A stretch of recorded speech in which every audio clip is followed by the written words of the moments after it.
Une émotion, c'est de toute façon un cadeau, même si elle est difficile, parce qu'elle nous met sur le chemin de l'évolution. Et les fleurs de Bach, elles ne vont pas transformer la situation.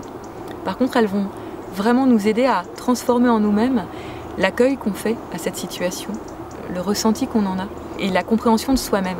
Moi, je dirais que pour moi, les fleurs de Bach, c'est vraiment un chemin d'évolution qui est vraiment extra et qui est vraiment quelque chose qui parle d'autonomie et de chemin personnel. Donc quand on donne du conseil en fleurs de Bach, c'est vraiment pour accompagner la personne dans une démarche qui lui est propre.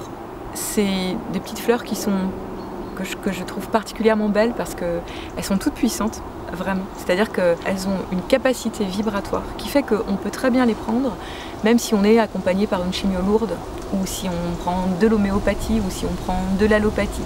Elles travaillent sur un autre plan. À partir de là, on peut les utiliser dans toutes les circonstances de la vie.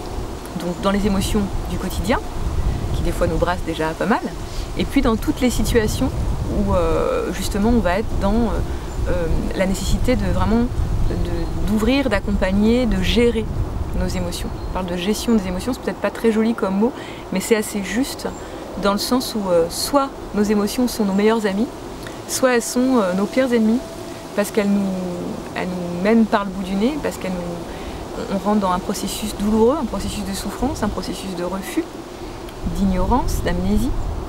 Et les fleurs, elles vont accompagner tout l'inverse, c'est-à-dire que tout petit à petit, exactement comme si on avait une poupée gigogne, on va venir enlever les poupées une à une, vraiment les effeuiller avec beaucoup de tendresse et de douceur et apprendre à se connaître pendant ce processus-là.